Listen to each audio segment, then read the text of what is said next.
Good morning. Wow, how amazing is CMX, huh? I love the energy. I love how happy everyone here is. It's terrific. I'm going to begin the morning by bringing you way down. You guys have been way too happy the entire time. So, from what I've seen, almost every single person in this room, at some point, is going to feel like this, that their community is stuck in the mud, that their community isn't getting any closer to where it's supposed to be going, that it doesn't matter how much more engagement they get, that's just spinning your tires, and you're still not getting to where you want to go. This is the point when you realize that putting more fuel in the tank, getting more resources, doesn't help you to get where you want to go. This is the point when you realize that changing the technology, having a different car, or any of those things doesn't get you any closer to where you want to go. And the reason why this is happening, the reason why almost every online community at some point will get stuck, isn't because you don't have the right tactics. I think tactically everyone here is quite good. I think it's because we don't have the right strategy in place. I think we're very good at tactics, but we're far less good at the strategy behind a successful online community. Statistically, half of you in this room today don't have any strategy at all. And the other half of you don't have a strategy that's good enough, a strategy that's going to get you to where you want it to go. And there's a really easy test to tell if you have a good strategy or not. And it's whether you're asking questions like these. How do I get more engagement? What kind of person should I hire for my community? What technology should I use? All these questions, and all the most common questions that come up time and time and time again, feel like they are tactical questions. But they're not. They're questions of strategy. And can I get the clock working here, please? So all of the questions we have, the problems we have, are problems of the strategy of a community. And so the reason, and if we want to get a lot better at what we're doing, isn't to come up with more and more tactics, it's to get the strategy right. Because if we get the right strategy, everything improves. And for the last 10 years, I've been working with so many different organizations, over 200 organizations. I've had over 1,000 people that go through our training courses. And we've seen so many different types of strategies, and most of them are missing the core elements that they need to succeed. And that's what I want to go through today. The first one, and by far the most important thing, is a specific, logical plan of action. Before I go into that, I want to talk about NASCAR racing. Because a few years ago, a friend of mine took me to my first NASCAR race ever. And I don't know if you've been to one, but I quickly realized two things. First, it is an amazing experience. The sights, the sounds, the smells are incredible for the first 100 laps. The next 5 million, not so much. The second thing is that if you are a driver in a NASCAR race, you are never going to get lost. You don't need a plan of action. You don't need a map. What you need is just to go as fast as possible. And unfortunately, that's not what we are. But that's what a lot of the strategies seem to be doing. Most of the strategies I've seen focus so much on how to drive more and more engagement. And there are so many tactics we can use to drive more engagement. We can have more discussions, we can have trending topics, we can have more events and activities. But then there's this big mysterious box with a question box in it. A big mysterious box with a question mark in it. And then there's the goals that we want. Call deflection, retention, customer support, ideation, all these incredible things that we want.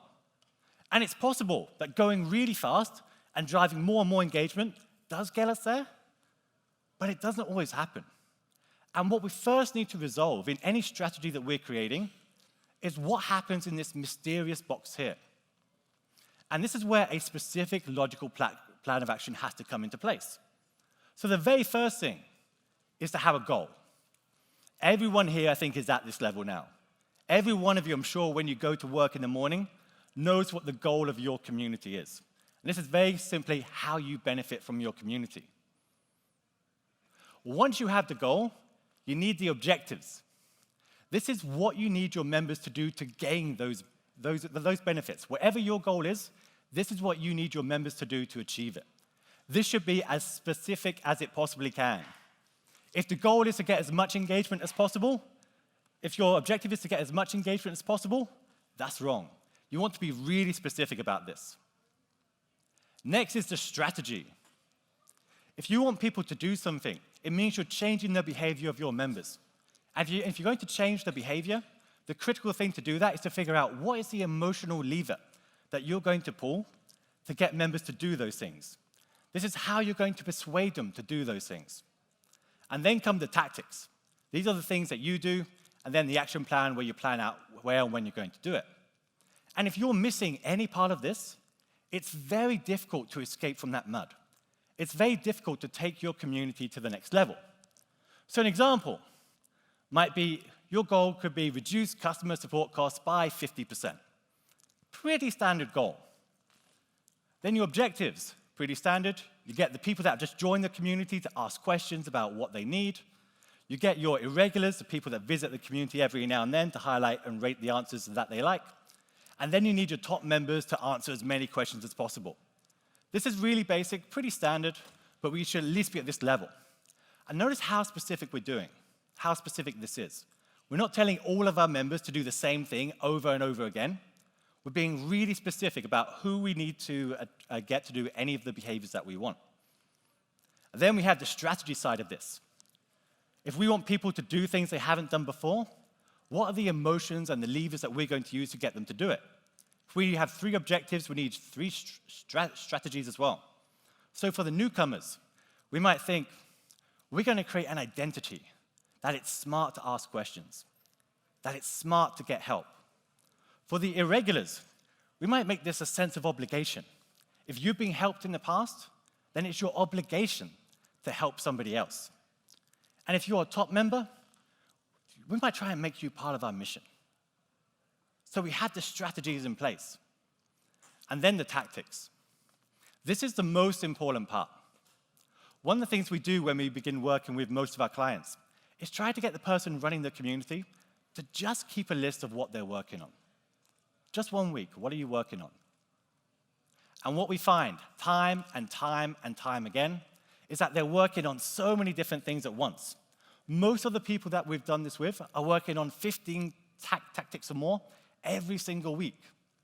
And it's really, really difficult to be successful when you're dividing your time into smaller and smaller chunks while hoping for bigger and bigger results. What we try to do is slim down the number of tactics that anyone is working on to around 5 to 7. The ones that have the biggest impact. The things that are really going to move that needle here. And whatever those tactics are, they should be the very personification of your strategy. The things that most make your members feel that emotion. And these are just examples, so I know everyone is taking a photo of these. Don't copy this. You would have been missing the point of this entire process. But you get the idea. For every strategy, you get the tactics in place. And very few of the strategies I've seen go to this depth. Too many of them just drive as much engagement as possible, and then we'll benefit from that engagement. And you can structure it in many different ways if you like, but the whole concept is that you have the goals, the objectives, the strategy, the tactics. So you want to be executing on as few strategic tactics as you possibly can. Second, you absolutely have to be taking the community to its full potential. Most of us, I hope, have some sort of roadmap in place about what the community is going to achieve each year. And far too often it looks like this, which is year 1, let's reduce the customer support costs by 50%. Pretty standard. And then year 2, it's let's reduce the customer support costs by 75%, or resolve 75% of the questions. Then year 2 or 3, it's let's resolve 90% of the questions. And this seems like it makes sense. But the problem with this approach is that first, it's really easy for the first 50% of questions. You're resolving all the easy questions, the questions that come up time and time and time again. But then it gets more difficult. Then you're dealing with the questions that are quite rare, more challenging to resolve. And more, to get to the really high level, to start getting to that 90% level, You're looking at things like having a large moderation team. You're looking at translating your answers into multiple languages. You're looking at replying in the technologies that members use around the world. And it gets more and more expensive. And there's definitely a law of diminishing returns about this. But what if we thought about this in a different way? I want you to think of the value that your community creates as crops that you've nurtured. And most of us, far too often, focus on just that one crop, whether it's customer support or success or ideation or whatever the initial goal of the community is. And even when we've gone past that initial stage, we keep going down and trying to get more and more value from that one crop. But in the meantime, all the other value that we create is rotting away. It's going to waste because we're not harvesting the full potential of that community. And so instead, it makes far more sense to focus on all the different value that we're creating. Yes, a community might have begun with customer support, but then we want to be expanding that maybe to ideation and feedback. Maybe we want to be focusing on customer success and having their members share, or having your members share their best ideas and their best advice with each other and training each other. Maybe it's SEO and lead generation. Maybe it's documentation. Maybe it's advocacy, and so on, and so on, and so on. And instead of just focusing on one goal, if we're really going to get the full value of a community, which I think is the purpose of every strategy in place, we have to be harnessing the full value of that community. And that means better goals would look like this, where you might begin with, let's resolve 50% of support questions, but maybe that 50% is enough. And then once you've done that, you might be looking at, okay, let's reduce that newcomer churn rate by 30% or 15%. Let's start collecting amazing testimonials from our community that we can then use in all of our other marketing material. Then year 3 might be, let's start having reviews on the major trust comparison websites, and let's have increasing the number of customers that complete training courses. It's a lot easier to generate more value doing this than just focusing on one goal, going deeper and deeper into that. And this applies to engagement as well. Far too often our approach to engagement is to focus on that one narrow use case of that community, which is let's resolve the needs that members have. If I work for an IT security organization, I might go to that community to ask a question, and when I get help, I leave and I never come back, unless I need more help. That might be once a day, it might be once a week, or far more likely, it's never again. And it doesn't matter what tactics you use here, you're not really going to significantly increase engagement unless your product breaks more and more. And that's an insane way to plan a strategy for a community. But now imagine if you spend more time with your members. You'll know the questions they have in their lives and in their careers aren't just about the software. They're going to have career questions. They're going to want advice about many different things. So what if instead of just focusing on that one narrow niche or whatever you say where you're from, sorry, that's a personal bugbear. What if instead you focused on satisfying as many of their needs as possible, both inside and outside of that community? What if you focus on people that have a career issue as well and need help? What if they have some lifestyle questions they need help with? You can systematically deliver more and more value to your members by systematically expanding the scope of that community. So if you want more people to visit more often, then satisfy more of the needs that they have. But if you want members to stick around more often, then satisfy their desires. Yes, they do want to solve the initial issue they have, but what else do they want in their lives? And you often find there's an external need about this, that people want to get better at what they do, or they want to feel less afraid about something. And if you can start satisfying those desires as well, you'll find the level of participation and the retention rate goes way up. And then at the very highest level of all of this, the most valuable thing that you can do for all your members is give them a sense of identity. And when you start really mapping out what your member needs and desires are, you will always find out that you can deliver far more value to your members. So if you want to increase engagement, don't come up with more tactics. That's just spinning your wheels in the mud. If you really want to get more engagement, then expand the scope of the community to satisfy more of the needs and desires of your members. And this affects everything you do, the content you create, the discussions that you have. It changes when you're just focusing on the need to when you're focusing on the desire. And it changes when you're focusing on the desire to giving people a sense of identity, when it becomes about them and the other people in that community. It changes everything. And so depending upon where you're at in this map, depending upon what kind of value you're trying to create for your community, changes the discussions, the content, the activities, and everything you do. And that's the most powerful way to get unstuck. If you want more engagement, then expand the scope of that community. 4, cost and resources. By far the thing that annoys me most in most of the strategies I've seen. Have any of you seen Ryan's toy review? I'm not from here, and I don't want to be mean to a child. I've never disliked a child more. Especially one that makes $22 million a year from unboxing toys. Yeah, you can look it up. As best as I can tell, Ryan wants all the toys. And why wouldn't he? He never has to worry about the cost. Unfortunately, we are not Ryan, which means we have to worry about the cost and get serious about our work. Because far too many of the strategies I've seen don't even consider the cost. There isn't any mention of what any of this will cost. And every single thing you want to do has a cost with it. So you're not serious about your community unless you're serious about the cost of your community. You absolutely have to be serious about the cost of your community. So every single tactic that you are planning to use, everything you're planning to do, has a cost in terms of time. How many hours a week is it going to take? Every single tactic that you're planning to use has a financial cost as well. And what I want you to be thinking about is really mapping out every single tactic that you use, how much time and how much money is it going to take? And then you can get really realistic about whether what you're doing is actually going to work or not.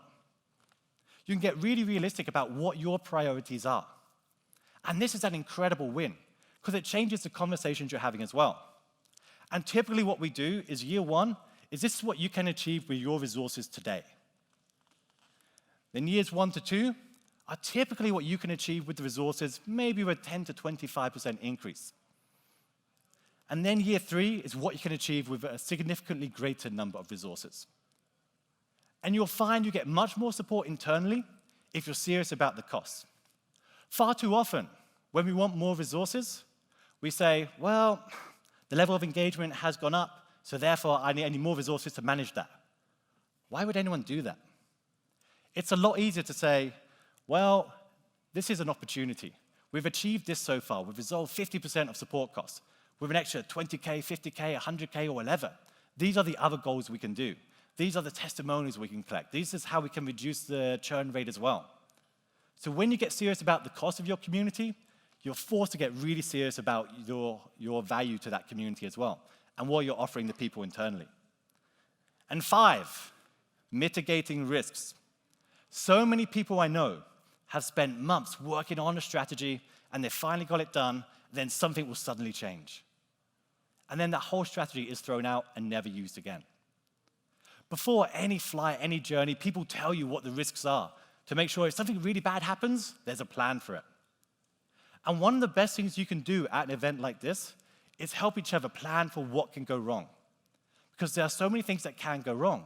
And if it's in your strategy, you don't have to throw out the strategy when something goes wrong. You have a plan for it. If you're not getting the level of engagement you want, you can have a plan for that, for what you do next. If your boss changes, if the priorities change, you can have a plan for that, for what you do next. So begin with the possible causes. One of the best things you can do at this event today is ask each other, what do you wish you knew when you began this? What went wrong for you? What did you learn from that? And build up the biggest list of issues and things that can go wrong possible. And you can build this up from your peers, PR, legal, financial, and everyone else. Then quantify what that risk is. How likely is that to happen? And then look at what the impact if that happens, and then make someone responsible for it. If no one is responsible for mitigating that risk, this whole process is a waste of time, and have a serious plan to mitigate that risk. If you can get this in place, if you know what you're going to do when things don't work out first time, your strategy becomes far more resilient. And you're far more likely to get things right over time than what you are to get them right the very first time. And that's a great strategy, I think. So if you don't plan for failure, it's very hard for your strategy to be a success. And strategy takes time. It takes a huge amount of time. It takes 3 to 5 months for us. And far too often, we try to do a strategy in our spare time. And it's really hard to fly the plane if you're still serving the drinks in cabin. You have to figure out, where is this time going to come from? Whether you get outside help, whether you have someone else do your job, whatever it is, it's going to take time to do all the interviews and the process and everything else you need to get a great strategy. And it's not just a case of creating a document, but actually implementing that, getting support for it. And that takes a huge amount of time. So, a really great strategy should take you to the next level. It should take you above the level you're at the moment. And if your strategy at the moment isn't doing that, it's time to change it up. It's time to think about what's been missing in there. And that's how you take your community to that next level. If you want all the resources and slides and templates we've used for this, go to cmx.feedme.com. CMX, thank you so much for listening. I love you guys. Thank you.